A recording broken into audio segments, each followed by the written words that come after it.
श्रीगुरुभ्यो नमः। कान्ताय कल्याणगुणैकधाम्ने नवद्युनाथप्रतिमप्रभाय नारायणाय किलकारणाय श्रीप्राणनाथाय नमस्करोमि. ಶ್ರೀಮತ್ಸಮಧ್ವವಿಜಯ ನವಮ ಸರ್ಗದಲ್ಲಿ 13ನೇ ಶ್ಲೋಕ. ಗಾಂಗಮಂಗಲತರಂಗಭಂಗದ ಪ್ರಾಂತ ಸುಶ್ರೀಹರಿವೇಶ್ಮಕೃತ್ ಸಮಃ ಯದ್ಗತೈಕತಮವರ್ಣಲೇಖಃ ಸತ್ಯತೀರ್ಥೈಃ ಭಾಷ್ಯಮಾಲಿಕತ್. ಗಾಂಗಮಂಗಲತರಂಗಭಂಗದ ಪ್ರಾಂತ ಶುಶ್ರೀಹರಿವೇಶ್ಮಕೃತ್ ಸಮಃ. ಒಂದೇ ಪದ. ಯದ್ಗತೈಕತಮ ವರ್ಣಲೇಖಕಃ ಸತ್ಯತೀರ್ಥಃ ಇಹ ಭಾಷ್ಯಂ ಆಲಿಖತ್.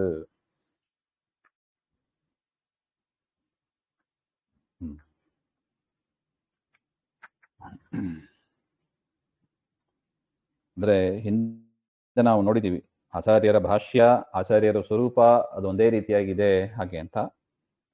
ಈ ರೀತಿಯಾಗಿ 21 ಕುಮತಗಳನ್ನ ನಿರಾಕರಣೆ ಮಾಡತಕ್ಕ ಭಾಷ್ಯ ಇದು. ಅಂತಹ ಅದ್ಭುತವಾದ ಭಾಷ್ಯ ಮಧ್ವಭಾಷ್ಯ ನಿರ್ಮಾಣ ಸಮಯ, ಅದನ್ನ ನಿರ್ಮಾಣ ಮಾಡುವ ಸಮಯದಲ್ಲಿ ಅಂದ್ರೆ ಶ್ರೀಮನ್ ಮಧ್ವಾಚಾರ್ಯರು ಶ್ರೀಮದ್ ಭಾಷ್ಯವನ್ನ ರಚನೆ ಮಾಡುವ ಸಂದರ್ಭದಲ್ಲಿ ಸತ್ಯತೀರ್ಥಯತಿಹಿ, ಸತ್ಯತೀರ್ಥರು ಅಂತ ಆಚಾರ್ಯರು ಒಬ್ಬರು ಶಿಷ್ಯರು, ಅವರು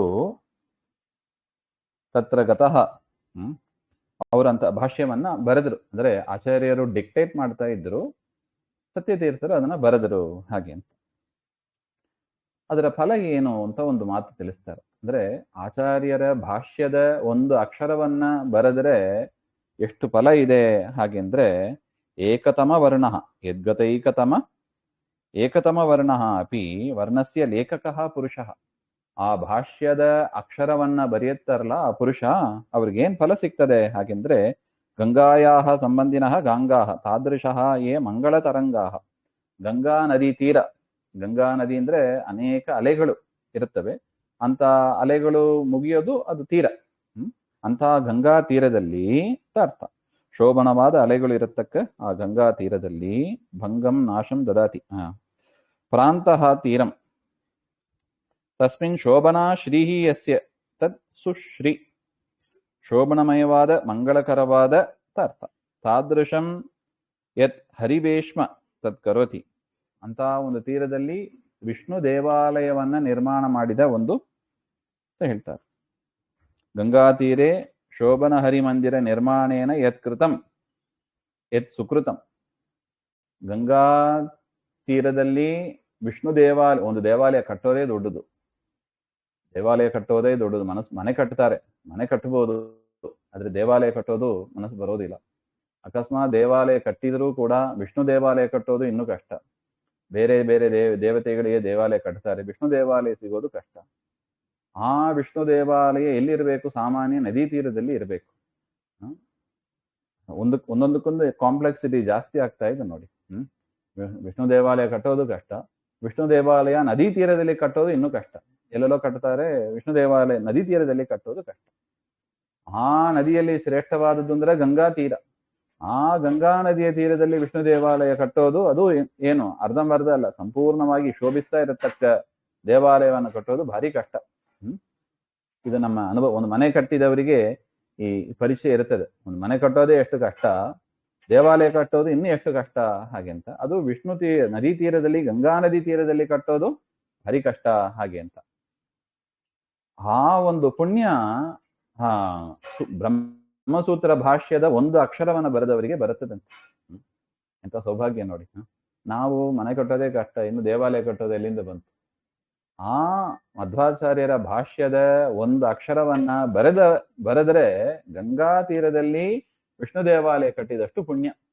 ಅಂದ್ರೆ ಸತ್ಯತೀರ್ಥರಿಗೆ ಇಡೀ ಭಾಷ್ಯ ಬರೆದರು, ಕಾಪಿ ರೈಟ್. ಆ ಕಾಲದಲ್ಲಿ ಜೆರಾಕ್ಸ್ ಏನಿಲ್ಲ, ಇಡೀ ಕಾಪಿ ಆಚಾರ್ಯರು ಹೇಳಬೇಕು, ಸತ್ಯತೀರ್ಥರು ಬರುತ್ತೆ. 4 ಅಧ್ಯಾಯ. ಅಧಿಕ ಮಾಸದ ಮಹತ್ವ ಇದು. ಅಧಿಕ ಮಾಸದಲ್ಲಿ ಆ ಭಾಷ್ಯವನ್ನ ಬರೆಯುವ ಪ್ರಯತ್ನವನ್ನ ನಾವು ಮಾಡಬೇಕು ಅಂತ ಅಧಿಕಸ್ಯ ಅಧಿಕಂ ಫಲ ಅಂತ ಹೇಳಿದ ಹಾಗೆ. ಭಾರಿ ಬ್ರಹ್ಮಸೂತ್ರವೇ ಶ್ರೇಷ್ಠ. ಆ ಬ್ರಹ್ಮಸೂತ್ರದ ನಿಜವಾದ ಅಭಿಪ್ರಾಯವನ್ನ ತಿಳಿಸಿಕೊಡುವ ಬ್ರಹ್ಮಸೂತ್ರ ಭಾಷ್ಯ ಅದು ಅತ್ಯದ್ಭುತ. ತತ್ವಪ್ರಾಶ್ಯ ಎಲ್ಲವೂ ಅದ್ಭುತ. ಆ ರೀತಿಯಾಗಿ ಆ ಒಂದು ಅಕ್ಷರವನ್ನ ಬರೆದರೆ ಅಷ್ಟು ಪುಣ್ಯ ಅಂದ್ರೆ ಅದನ್ನ ಓದಿ ಅರ್ಥ ಮಾಡಿಕೊಂಡು ಕಂಠಸ್ಥ ಮಾಡಿ ಅದನ್ನ ಗುರುಗಳ ಹತ್ರ ಹೇಳಿ ಅನುವಾದ ಮಾಡಿ ಪಾಠ ಹೇಳಿ ಎಷ್ಟು ದೊಡ್ಡ ಭಾಗ್ಯ ನೋಡಿ ಅದು. ಅದನ್ನ ಹೇಳ್ತಾ ಇದ್ದಾರೆ ಇಲ್ಲಿ. ಆ ರೀತಿಯಾಗಿ ಸತ್ಯತೀರ್ಥರು ಬರೆದರು. ಎಷ್ಟು ಪುಣ್ಯ ಮಾಡಿರ್ಲಿಕ್ಕಿಲ್ಲ ಅಂತ ನೀವೇ ತಿಳ್ಕೊಳ್ಳಿ ಅಂತ. ಏತಾದೃಶಂ ಭಾಷ್ಯಂ ಆದೌ ಸತ್ಯತೀರ್ಥ ಆಲಿಖತ್. ಇಂತಹ ಅದ್ಭುತವಾದ ಭಾಷ್ಯವನ್ನ ಮೊದಲು ಬರೆದವರು ಅಂದ್ರೆ ಸತ್ಯತೀರ್ಥರು ಹಾಗೆ ಅಂತ.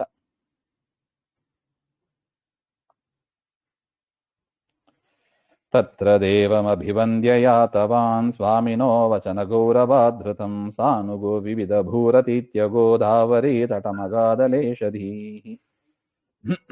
ತತ್ರ ಅನಂತಮಠೆ ದೇವಂ ಶ್ರೀನಾರಾಯಣಂ ಅಭಿವಂದ್ಯ. ಈ ಭಾಷ್ಯವನ್ನ ಆಚಾರ್ಯರು ಎಲ್ಲಿ ರಚನೆ ಮಾಡಿದ್ರು? ಬದರಿಯಲ್ಲೇ ರಚನೆ ಮಾಡಿದ್ರು. ಬದರಿಯಲ್ಲಿ ಅಂದ್ರೆ ದಕ್ಷಿಣ ಬದರಿಯಲ್ಲಿ, ಉತ್ತರ ಬದರಿಯಲ್ಲಿ ಅಪ್ಪಣೆ ಪಡೆದರು, ದಕ್ಷಿಣ ಬದರಿಯಲ್ಲಿ ರಚನೆ ಮಾಡಿದರು. ಇನ್ನು ನಾವು ವಿಳಂಬ ಮಾಡಬಾರದು, ಪರಮಾತ್ಮ ಹೇಳಿದ್ದಾನೆ, ಆದಷ್ಟು ಬೇಗ ನೀನು ಪ್ರಚಾರ ಮಾಡ್ಕೊಂಬಾ ಹಾಗೆ ಅಂತ. ಅದರಿಂದ ಆಚಾರ್ಯರು ಸೂತ್ರ ಭಾಷ್ಯ ರಚನೆ ಆಯ್ತು. ಈಗ ಆ ನಾರಾಯಣನಿಗೆ, ಬದರಿಯಲ್ಲಿ ಇದ್ದ ನಾರಾಯಣನಿಗೆ ನಮಸ್ಕಾರ ಮಾಡಿ, ನಾರಾಯಣಸ್ಯ ವಚನ ಗೌರವ, ಪರಮಾತ್ಮನ ಆಜ್ಞೆ ಪ್ರಚಾರ ಮಾಡು ಹಾಗೆ ಅಂತ, ಸರಿಯಾದ ಸೂತ್ರದ ಅಭಿಪ್ರಾಯವನ್ನ ಭೂಮಿಯಲ್ಲಿ ಪ್ರಚಾರ ಮಾಡು ಅಂತ ಪರಮಾತ್ಮನ ಆಜ್ಞೆಯನ್ನ ಶಿರಸಾ ಧರಿಸಿದವರಾಗಿ ನಾರಾಯಣ ವಚನ ಗೌರವಾತ್ ಧೃತಂ ಯಾತವಾ, ಅಲ್ಲಿಂದ ಕೂಡಲೇ ಹೊರಟ್ರು. ಎಲ್ಲಿ ಬರಬೇಕು? ಸೀದಾ ಬರ್ತಾರೆ ನೋಡಿ, ಶೋಭನ ಭಟ್ಟರು ಅಂದ್ರೆ ಯಾರು ಮುಂದೆ ಪದ್ಮನಾಭ ತೀರ್ಥರು ಅಂತ ಆಗ್ತಾರೆ, ಅವ್ರ ಹತ್ರನೇ ಬರ್ತಾ ಇದ್ದಾರೆ. ಅಲೇಶಃ ಪೂರ್ಣಃ ದಿಹಿ ಯಸ್ಯ ಸಹ ಪೂರ್ಣಪ್ರಜ್ಞ ಸಾನುಗಃ ಸಪರಿವಾರ ಸನ್, ತಮ್ಮ ಪರಿವಾರ ಸಹಿತವಾಗಿ ವಿವಿಧ ಭೂಹು, ನಾನಾ ಭೂಮಿ ಪ್ರದೇಶ ಅದನ್ನೆಲ್ಲ ದಾಟಿ, ಅಂದ್ರೆ ನಾನಾ ದೇಶಗಳನ್ನ ದಾಟಿ ಅತೀತ್ಯ ಗೋದಾವರಿ ತಟಮಗ, ಗೋದಾವರಿ ತೀರಕ್ಕೆ ಬಂದ್ರು ಅಂತ ಹೇಳ್ತಾರೆ. ಗೋದಾವರಿ ತಟಮಗ ಅತ್ರ ವಿವಿಧ ಭೂಹು ಇತಿ ಮಹಾಕವಿ ಪ್ರಯೋಗತ್ವ ಸಾಧು.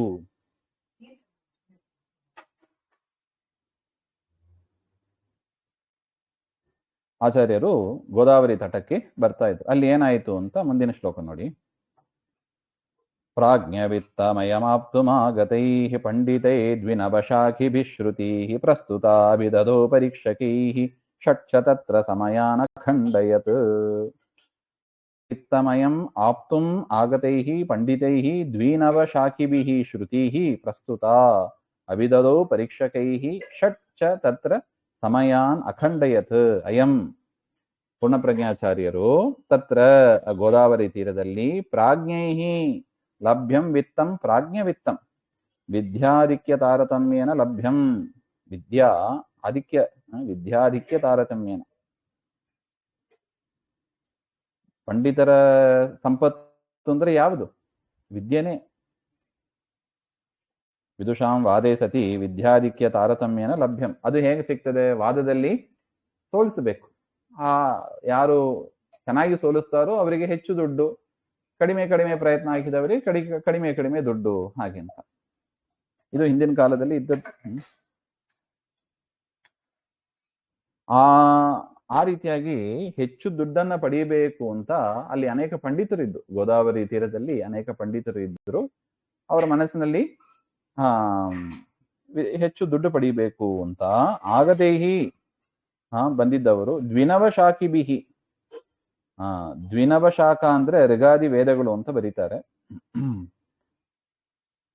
ದ್ವಿನವಶಾಖಿತೈ ತೈಹಿ ಪಾಠತಃ ಅರ್ಥತಃ ಚ ಅಷ್ಟಾದಶ ಶಾಖಾಭಿಜ್ಞೈ. 18 ಶಾಖೆಗಳು, ಋಗ್ವೇದದ 18 ಶಾಖೆಗಳನ್ನು ಕೂಡ ಚೆನ್ನಾಗಿ ಬಲ್ಲವರು ಅಂದ್ರೆ ಏನು? ಬರೀ ಮೂಲ ಅಲ್ಲ, ಅರ್ಥ ಸಹಿತವಾಗಿ ತಿಳ್ಕೊಂಡವರು ಅಂತ. ವೇದ ಓದಬೇಕು, ವೇದದ ಅರ್ಥವನ್ನು ಓದಬೇಕು. ನಾವು ನೋಡಿ ಪವಮಾನ ಸೂಕ್ತ ಅಂತ ಓದ್ತೀವಿ, ಪುರುಷ ಸೂಕ್ತ ಅಂತ ಓದ್ತೀವಿ.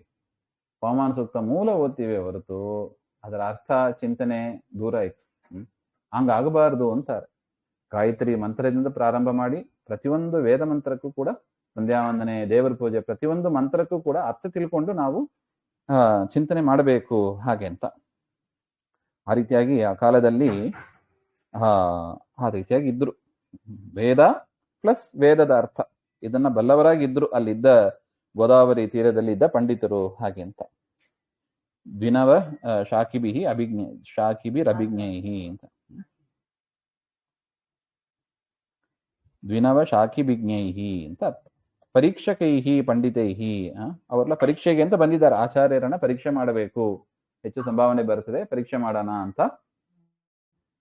ವಿದ್ವದ್ಭಿಹಿ ಪ್ರಸ್ತುತ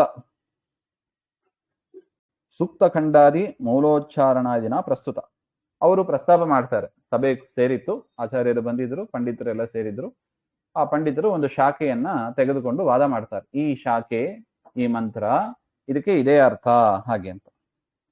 ಶ್ರುತಿ ಅಭಿದಧ್ಯೌ ಪಾಠತಃ ಅರ್ಥತಃ ಚ ಅಭಿದದೌ, ಆ ಮೂಲವನ್ನು ಹೇಳಿದ್ರು, ಅದರ ಅರ್ಥವನ್ನು ಕೂಡ ಹೇಳಿದ್ರು. ಹೇಳಿ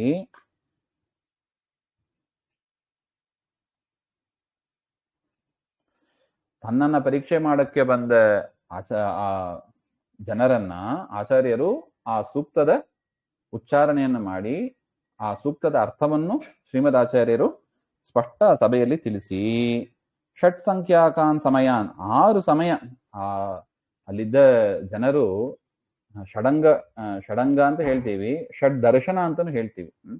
ಷಡ್ ದರ್ಶನ ಯಾವುದು ಅಂದ್ರೆ ಇಲ್ಲಿ ವ್ಯಾಖ್ಯಾನದಲ್ಲಿ ತಿಳಿಸ್ತಾರೆ.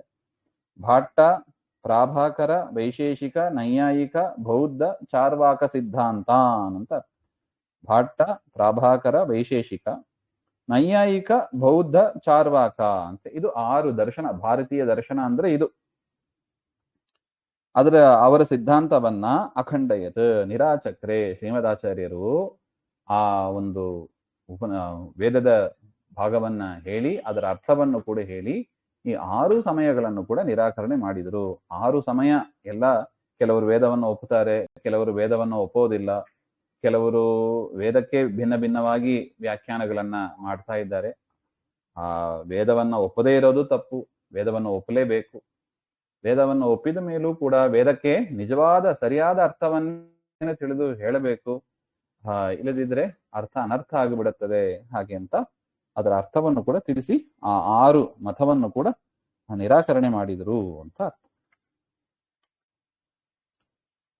ಇದು ಗೋದಾವರಿ ತೀರದಲ್ಲಿ ಆದ ಸಂದರ್ಭ. ಇದು ಯದ್ಯತ್ ಪೃಷ್ಟಂ ತತ್ತದ್ ಸರ್ವಂ ಅಬೋಚತ್ ಇತಿ ಭಾವ. ಉಚ್ಚಾರಣಾದಿ ವಿಷಯ, ಇದು ಹೇಗೆ ಉಚ್ಚಾರಣೆ ಮಾಡಬೇಕು, ವೇದ ಮಂತ್ರ ಹೇಗೆ ಉಚ್ಚಾರಣೆ ಮಾಡಬೇಕು, ಈ ಮಂತ್ರ ಇದಕ್ಕೆ ಏನರ್ಥ, ಹಾಗೆಂತ ಯಾರ್ಯಾರು ಏನೇನು ಪ್ರಶ್ನೆ ಮಾಡಿದರೋ ಆ ಎಲ್ಲಾ ಪ್ರಶ್ನೆಗೂ ಕೂಡ ಆಚಾರ್ಯರು ಉತ್ತರ ಕೊಟ್ರು. ತತ್ ಸರ್ವಂ ಅವೋಚತ್ ಇತಿ ಭಾವ.